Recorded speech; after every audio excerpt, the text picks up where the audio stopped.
तो गाइस, जैसा कि हमने पिछले एपिसोड में देखा कि ओल्ड मोगू 3000 बर्निंग फ्लेम पर काबू नहीं कर पा रहा था, इसीलिए उसने जेड पिस्कार से हॉल ऑफ सोल्स के 3 होनरेबल एल्डर को वहाँ बुला लिया था, जिसके साथ मिलकर वो 3000 बर्निंग फ्लेम को कैद करने लगा था। और उसने अपने नेटल सोल लॉक फॉर्मेशन को भी एक्टिवेट कर लिया, जिससे 3000 बर्निंग फ्लेम को दर्द हो रहा था। फिर अब हम देखते हैं कि एल्डर क्यूलिंग कहते हैं कि जब तक एसोसिएशन हेड यहाँ नहीं आ जाते, मुझे नहीं लगता कि हम इन हॉल ऑफ सोल्स के लोगों का कुछ बिगाड़ सकते हैं। सोल किंग 3000 बर्निंग फ्लेम की हालत देखकर कहता है कि ये बिल्कुल भी अच्छा नहीं है। ये अपने क्रूअल मेथड से जल्दी 3000 बर्निंग फ्लेम के सोर्स ऑफ फायर को बाहर निकाल लेंगे। ओल्ड मुगु उस बर्निंग फ्लेम से कहता है कि मैंने तुमसे विनम्रता पूर्वक साथ चलने को कहा, पर तुमने मेरी बात नहीं मानी, जिससे अब तुम्हें ये दर्द सहना पड़ रहा है। 3000 बर्निंग फ्लेम गुस्से में कहता है कि तुम मेरी सोल को सीज करना चाहते हो,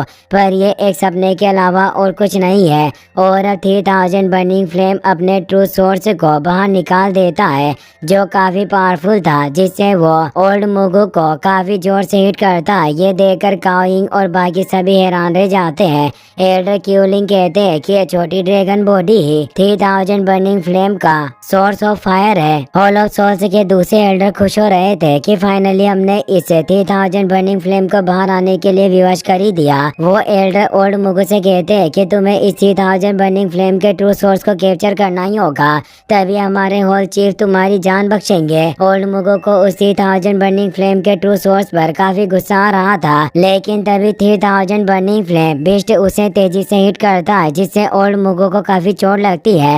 मुगु उस हमले से बच नहीं पाया था और उसे गहरी चोट लगी थी। यह देखकर हॉल ऑफ सोल्स के होनरेबल एल्डर गुस्सा होते हैं और कहते हैं कि इस 3000 बर्निंग फ्लेम का ये ट्रू सोर्स काफी छोटा है, इसीलिए इसे कैप्चर करना इतना मुश्किल नहीं होना चाहिए। और अब हम अपने स्टार अट्रैक्शन फॉर्मेशन का इस्तेमाल करके इसे अपने हॉल ऑफ सोल्स की पावर का एहसास करवाएंगे। वो स्टार अट्रैक्शन फॉर्मेशन को एक्टिवेट करने लगते हैं, लेकिन वो 3000 बर्निंग फ्लेम का ट्रू सोर्स काफी पावरफुल था, जिससे वो उन पर तेजी से अटैक कर देता है, जिससे वो एल्डर भी दूर हो जाते हैं और कहते हैं कि यह सोर्स ऑफ फायर काफी पावरफुल है। और वो 3000 बर्निंग फ्लेम अब पीछे से ओल्ड मुगु पर अटैक करने की कोशिश कर रहा था। ओल्ड मुगु कहता है कि तुम मुझ पर स्नीक अटैक करना चाहते हो, लगता है कि तुम मेरे हाथों मरोगे। और वो उस पर अपनी सोल चेन से अटैक करने लगता है, पर 3000 बर्निंग फ्लेम आसानी से उन चेन्स को तोड़ देती है और जोर से ओल्ड मुगु को हिट करती है। ओल्ड मुगु इससे वापस से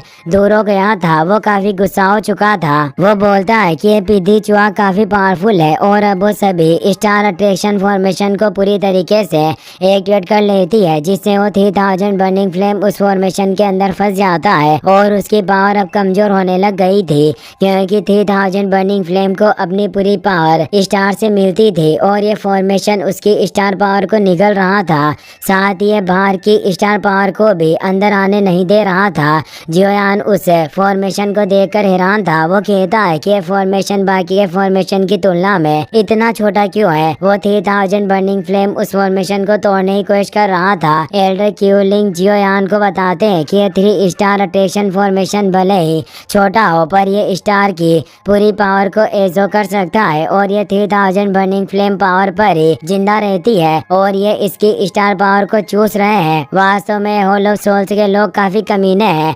ओल्ड मुगु अब तक काफी घायल हो चुका था। वो 3000 बर्निंग फ्लेम से कहता है कि लिटिल बिस्ट, तुमने मुझसे काफी स्ट्रगल करवाया, पर जल्दी तुम्हारी पूरी पावर खत्म हो जाएगी और जब तुम्हारी पूरी फ्लेम पावर इस फॉर्मेशन के द्वारा चूस ली जाएगी, तब तुम कुछ भी नहीं कर पाओगे और तुम्हें हमारे सामने सरेंडर करना ही होगा। जोयान को यह देखकर काफी गुस्सा आ रहा था। वो जानता था कि वो किसी भी कीमत पर उन्हें 3000 बर्निंग फ्लेम को हासिल करने नहीं देगा, क्योंकि अगर ऐसा हुआ तो हॉल ऑफ सोल्स की पावर काफी बढ़ जाएगी। साथ ही अब वो 3000 बर्निंग फ्लेम भी दर्द से तड़प रहा था। अब हमें पास का सीन दिखाया जाता है जब ये 3000 बर्निंग फ्लेम स्पार्क से क्रिएट हुए एक सोर्स फ्लेम थी।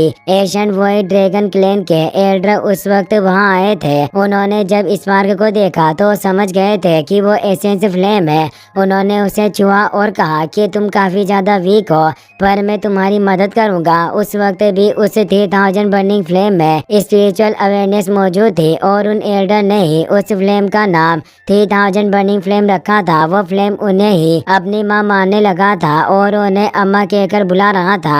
एल्डर इससे गुस्सा हुए और बोले कि तुम मुझे मम्मा कहकर नहीं बुला सकते। तो इससे 3000 बर्निंग फ्लेम रोने लगा। एल्डर ने उसे खाने के लिए इंग्रेडिएंट दिए और वो उसे अपने साथ ले गए और बताया कि अब से तुम मुझे मास्टर कहोगे। वो 3000 बर्निंग फ्लेम उसके बाद मास्टर के साथ ही रहने लगा। उन्होंने उसे एक बेटे की तरह पाला। वक्त बहुत जल्दी बीता। वो 3000 बर्निंग फ्लेम लगातार पावरफुल होता जा रहा था और वो अपने मास्टर के साथ खुश था।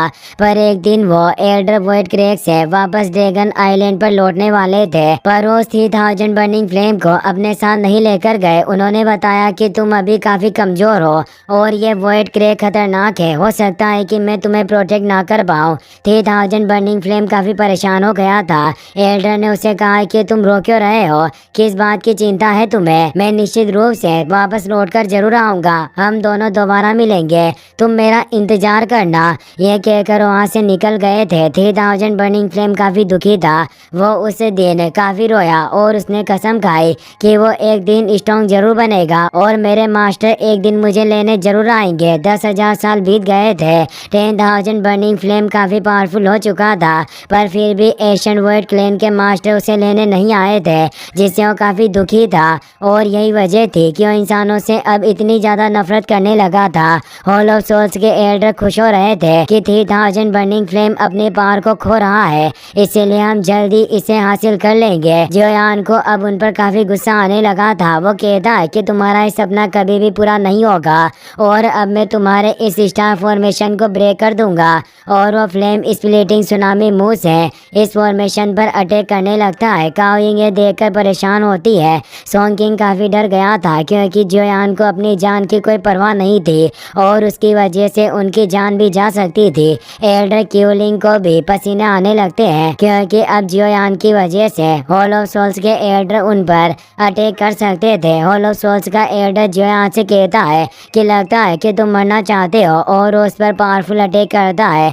जोयान उस अटैक को रोक नहीं पाता और वो गंभीर रूप से घायल हो जाता है। ओल्ड मुगु कहता है कि तुम डिस्ट्रैक्ट नहीं हो सकते, यह लड़का जानबूझकर हम पर अटैक कर रहा है ताकि फॉर्मेशन पर से हमारी पकड़ ढीली हो सके।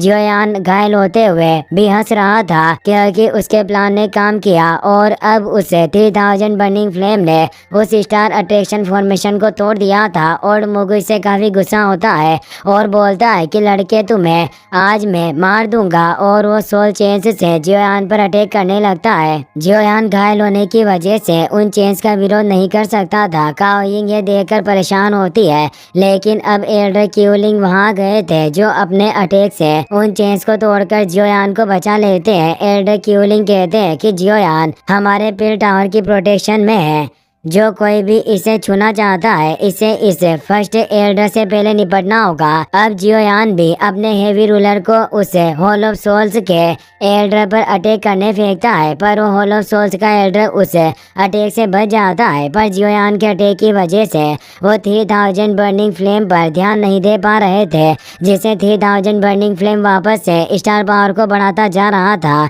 जोयान एल्डर क्यूलिंग से कहता है कि माफ करना, पर फर्स्ट एल्डर मेरी लापरवाही की वजह से आप भी अब खतरे में पड़ चुके हो। पर मैं उस 3000 बर्निंग फ्लेम को कैसे तड़पते हुए देख सकता था। जोयान 3000 बर्निंग फ्लेम की तरफ देखने लग गया था। तो हॉल ऑफ सोल्स का एल्डर कहता है कि तुम मुझसे फाइट करते हुए अपना ध्यान कैसे भटका सकते हो, और वो उस पर अटैक करने लगता है। पर एल्डर क्यूलिंग उस अटैक को रोक लेते हैं। जोयान इस बात का फायदा उठाकर 3000 बर्निंग फ्लेम के पास पहुंच जाता है। 3000 बर्निंग फ्लेम अभी भी होश में नहीं आया था। जोयान उसे कहता है कि तुम एक अनडाइंग फ्लेम हो, तुम इस तरह से आखिर कैसे मर सकते हो। इसी के साथ ये चैप्टर यहीं पर खत्म हो जाता है।